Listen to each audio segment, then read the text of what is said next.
قرآن ہمیں بتلا رہا ہے وَإِذَا تُلِيَتْ عَلَيْهِمْ آيَاتُهُ زَادَتْهُمْ ایمانا۔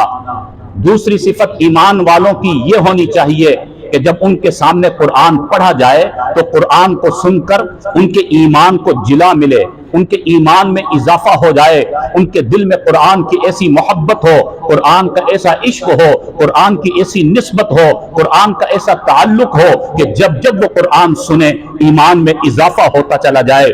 معلوم یہ ہوا کہ یہ قرآن پاک کی صفت ہے کہ قرآن سننے سے ایمان میں اضافہ ہوتا ہے، قرآن پڑھنے سے ایمان میں اضافہ ہوتا ہے۔ ہم نے تراویح میں قرآن سن کر اگر ہمارے دل میں قرآن کی محبت پیدا نہیں ہوئی، قرآن کا تعلق پیدا نہیں ہوا، قرآن پر عمل کا جذبہ پیدا نہیں ہوا، اس کا مطلب ہے ہمارے اندر کمزوری ہے۔ قرآن میں تو اللہ نے یہ صفت رکھی ہے کہ جو اس کو سنے گا ان کے ایمان میں اضافہ ہوگا، زادتہم ایمانا، ان کا ایمان بڑھتا چلا جاتا ہے۔ صحابہ اکرام جب قرآن سنتے تھے ان کا ایمان بڑھتا تھا، ایمان کو قوت ملا کرتی تھی، ایمان ان کا جلا پکڑا کرتا تھا۔ آج میرے بھائیوں ہم قرآن سن رہے ہیں پھر بھی ہمارے ایمان کو تقویت نہیں مل رہی، معلوم ہوا اس درجے میں قرآن کی محبت ہمارے دل میں نہیں ہے۔ ہم نے تراویح میں قرآن سنا، یہ بڑے اعزاز و اکرام کی بات ہے، لیکن قرآن دل میں نہیں اترا اور قرآن پر عمل کا شوق پیدا نہیں ہوا، قرآن کی وجہ سے ایمان کو ترقی نہیں ملی۔ یہ سوچنے کی بات ہے، یہ ہماری کمزوری ہے، یہ ایمان کی کمزوری ہے۔ اپنے ایمان کو بڑھانے کے لیے ضروری ہے حقیقی معنوں میں قرآن سے محبت کریں، قرآن کی نسبت کو مضبوط کریں، قرآن کے تعلق کو مضبوط کریں۔ ایسا نہیں کہ رمضان میں تو قرآن کی تلاوت کرتے رہے، قرآن سے محبت کرتے رہے اور یہاں پر رمضان گزرا اور پھر غلافوں میں بند کر کے الماریوں میں سجا دیا، اب قرآن پر عمل کرنے کے لیے تیار نہیں، قرآن کی تعلیمات پر چلنے کو تیار نہیں ہیں۔ میرے بھائیوں جب قرآن سے یوں منہ موڑیں گے تو پھر قرآن کا نور حاصل نہیں ہوگا، تو پھر ایمان میں اضافہ نہیں ہوگا۔ اس کے لیے ضروری ہے کہ ہم قرآن سے صحیح معنوں میں محبت کریں، صحیح معنوں میں قرآن سے نسبت قائم کریں۔ قرآن پڑھنے والوں سے اللہ محبت فرماتے ہیں، قرآن سننے والوں سے اللہ محبت فرماتے ہیں۔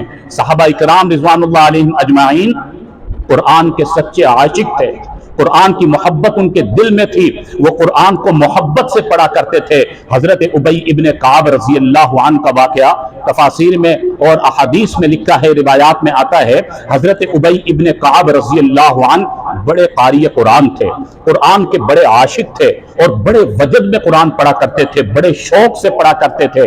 ایک مرتبہ اپنے گھر میں قرآن کی تلاوت کر رہے ہیں اور بڑے وجد میں قرآن پڑھ رہے ہیں، دیکھا کہ کائنات کے امام الانبیاء حضرت محمد مصطفیٰ صلی اللہ علیہ وسلم تشریف لا رہے ہیں، حضرت ابی ابن کعب کے گھر کی طرف تشریف لا رہے ہیں۔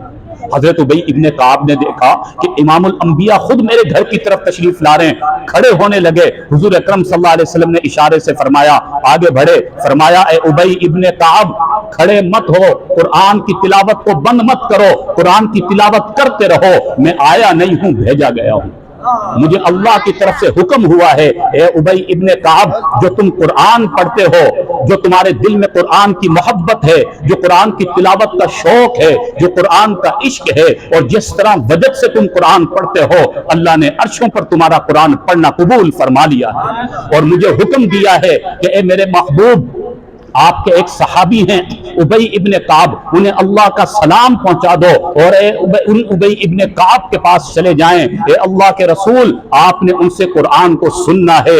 حضرت ابی ابن کعب نے جب یہ بات سنی تو تڑپ گئے، آنکھوں سے آنسو نکل گئے۔ اللہ سمانی یا رسول اللہ کیا میرے اللہ نے میرا نام لیا ہے؟ حضور نے فرمایا نعم اللہ سمانی، ہاں ابی ابن کعب اللہ نے تمہارا نام لے کر کہا، تمہارا قرآن پڑھنا پسند آ گیا، تمہارے قرآن کی محبت پسند آ گئی، تمہارا قرآن کا عشق پسند آ گیا اور اللہ نے تمہارا نام لے کر کہا ہے کہ ابی ابن کعب کو سلام پہنچاؤ اور اے میرے محبوب ابی ابن کعب قرآن پڑھے گا اور آپ اس کے قرآن کی تلاوت سنو گے۔ اللہ اکبر۔ حضرت ابی ابن کعب عرض کرنے لگے کہ یا رسول اللہ، ان کو ذرا منع کریں، یا رسول اللہ آپ کہ سینے پر تو یہ قرآن نازل ہوا ہے، ہم تو آپ کے شاگرد ہیں، آپ قرآن پڑھیں اور ہم آپ سے قرآن سنیں گے۔ فرمایا نہیں ابی ابن کعب، یہ حکم ربی ہے، آج تم قرآن پڑھو گے، میں محمد تمہارا قرآن سنوں گا۔ میرے بھائیوں، جب قرآن سے ایسا عشق ہوتا ہے، جب قرآن کی تلاوت کا یہ شوق اور جنون اور جذبہ ہوتا ہے، تو اللہ عرش پر قرآن پڑھنے والوں کو پسند فرما لیا کرتے ہیں۔ تو اس لیے فرمایا کہ قرآن کی تلاوت کا کرنا، قرآن کی تلاوت کا سننا، یہ تمہارے ایمان کو اضافہ کرنے کا ذریعہ ہے۔ یہ کب ہوگا؟ جب حقیقی معنوں میں قرآن کی محبت ہمارے دل میں ہوگی، سرسری سطحی سطح پر نہیں کہ یہ قرآن ماشاءاللہ برکت والا، فضیلت والا، اور اس کے بعد عملی زندگی میں قرآن غائب ہو گیا۔ اس طرح قرآن کی وجہ سے ہمیں وہ نور حاصل نہیں ہوگا۔ نور تب حاصل ہوگا جب دل کے اندر یہ قرآن اترے گا۔ ایک صحابی رسول ہیں، تہجد کے وقت قرآن کی تلاوت کر رہے ہیں، تہجد کی نماز نیت باندھ رکھی ہے، برابر میں ان کا ایک معصوم بچہ سو رہا ہے، اور ایک طرف ان کا گھوڑا ہے جو بندھا ہوا ہے۔ یہ قرآن پاک پڑھنے لگے، اور قرآن کو وجد میں آ کر بلند آواز سے جب انہوں نے پڑھا، اور قرآن کے عشق میں جب انہوں نے پڑھنا شروع کیا، تو تھوڑی دیر میں انہوں نے دیکھا کہ گھوڑے نے بدکنا شروع کر دیا۔ اب گھوڑا بدک رہا ہے، اب یہ نماز میں پریشان ہیں کہ برابر میں معصوم بچہ بھی سو رہا ہے، یہ بے زبان جانور ہے، یہ بدک رہا ہے، خدا نہ خواستہ اس کا پاؤں اگر بچے پر آ گیا تو یہ بڑا نقصان ہو جائے گا۔ تھوڑا پریشان ہوئے اور قرآن پڑھتے پڑھتے اپنی آواز کو دھیما کر لیا، آواز کو کم کر لیا۔ جب آواز کم ہوئی تو گھوڑا بدکنا بند ہو گیا، گھوڑا واپس اپنی جگہ پر ساکت کھڑا ہو گیا۔ یہ پرسکون ہوئے، اور پھر اسی طرح قرآن پاک شوق میں بلند آواز سے پڑھنا شروع کر دیا۔ جب بلند آواز سے وجد میں قرآن پاک کی تلاوت کی، گھوڑے نے پھر بدکنا شروع کر دیا۔ اب یہ پریشان ہیں کہ بچہ ہے، کہیں نقصان نہ ہو جائے۔ پھر قرآن کو ہلکی آواز میں پڑھنا شروع کیا تو گھوڑے نے پھر بدکنا بند کر دیا۔ تیسری مرتبہ پھر اسی طرح بلند آواز سے پڑھا تو گھوڑے نے پھر اچھلنا شروع کر دیا۔ اب بیچارہ یہ پریشان ہیں، یہ صحابی رسول، کیا کیا جائے؟ انہوں نے بہرحال اپنی تلاوت کو مکمل کیا، اپنی تہجد کی نماز کو مکمل کیا۔ فجر کی نماز میں پہنچے، آقا دو عالم صلی اللہ علیہ وسلم سے عرض کیا کہ یا رسول اللہ، آج میرے ساتھ یہ معاملہ ہوا، میں قرآن کی تلاوت کو بلند آواز سے پڑھتا تو میرا گھوڑا اچھلنا شروع کر دیتا، بدکنا شروع کر دیتا۔ معصوم بچے کا ڈر تھا، جب میں خاموش ہو جایا کرتا یا آواز کو ہلکی کر دیا کرتا تو گھوڑا بھی ساکت ہو جایا کرتا۔ یا رسول اللہ، یہ معاملہ کیا تھا؟ آپ صلی اللہ علیہ وسلم نے جواب میں ارشاد فرمایا، اللہ کی طرف سے وحی آ چکی تھی، بتلا دیا گیا تھا۔ فرمایا ہاں میرے صحابی رسول، یہ ماجرا یہ تھا کہ جب تم قرآن پڑھ رہے تھے اور قرآن کو جب شوق اور جنون کے ساتھ، عشق و محبت کے ساتھ جب تم بلند آواز سے قرآن پڑھا کرتے تھے تو تمہارا قرآن سننے کے لیے آسمان کے فرشتے تمہارے گھر میں اتر جایا کرتے تھے۔ اور انسان کو چونکہ وہ فرشتے نظر نہیں آتے لیکن جانوروں کو نظر آ جاتے ہیں، وہ گھوڑا جب دیکھتا کہ یہ فرشتے اتنے سارے اس گھر میں آ گئے تو یہ بے زبان نہ سمجھ جانور ہے، یہ اچھلنا شروع کر دیتا۔ پھر جب آپ قرآن کی آواز کو کم کر دیتے، آواز کو ہلکی کر دیتے، وہ فرشتے واپس اوپر پرواز کر جاتے۔ جب ان کو آواز نہ آتی تو اس گھوڑے کو وہ فرشتے نظر نہ آتے تو وہ گھوڑا پھر ساکت ہو جاتا۔ آپ پھر اسی طرح آواز کو بلند کرتے، قرآن پڑھنا شروع کرتے، تمہارا قرآن پڑھنے کا انداز اتنا اعلیٰ تھا کہ فرشتے پھر تمہارے گھر میں آ جاتے تمہارا قرآن سننے کے لیے، اور پھر یہ گھوڑا اسی طرح بدکنا، اچھلنا شروع کر دیتا۔ پھر تم خاموش ہوتے، فرشتے اوپر چلے جاتے، گھوڑا خاموش ہو جاتا۔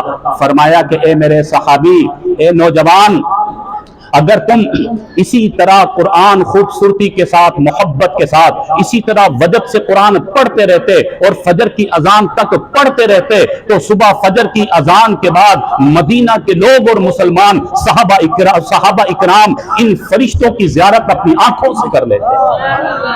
یہ فرشتے ان مسلمانوں کو نظر آ جاتے اور سب ان کی زیارت اور دیدار کر لیتے کہ وہ تمہارا قرآن سننے کے لیے اتنا بےتاب تھے کہ وہ فرشتوں کی جماعت وہاں موجود رہتی اور سب کو زیارت نصیب ہو جاتی۔ تو معلوم یہ ہوا میرے بھائیوں، قرآن کے پڑھنے سے، قرآن کے سننے سے ایمان آگے بڑھا کرتا ہے، لیکن جو واقعی مومن ہوا کرتا ہے، جس کے دل میں قرآن کی محبت ہوا کرتی ہے، اللہ تعالیٰ قرآن کی وجہ سے انہیں تاثیر عطا فرماتے ہیں، ایمان میں جلا عطا فرماتے ہیں۔ تو دوسری صفت یہاں پر اللہ نے بیان فرمائی کہ وَإِذَا تُلِيَتْ عَلَيْهِمْ آيَاتُهُ زَادَتْهُمْ ایمانا، کہ قرآن کی تلاوت سن کر، قرآن کی تلاوت کر کے ایمان میں اضافہ ہونا چاہیے، ایمان ہمارا بڑھنا چاہیے۔ اب ذرا میں بھی اپنے گریبان میں جھانکوں، ذرا آپ بھی غور کریں کہ ہمارے قرآن پڑھنے سے ہمارے ایمان میں کتنا اضافہ ہوتا ہے، کتنا شوق آگے بڑھتا ہے اور کتنا عمل کا جذبہ پیدا ہوتا ہے۔ اگر میرے بھائیوں قرآن پڑھ کر اور قرآن سن کر ہمارا شوق آگے نہیں بڑھ رہا اور ہمارے ایمان میں اضافہ نہیں ہو رہا، ہم عمل کی طرف نہیں جا رہے، تو لمحہ فکریہ ہے، غور کرنے کی بات ہے، اللہ سے معافی مانگنے کی ضرورت ہے، توبہ کرنے کی ضرورت ہے۔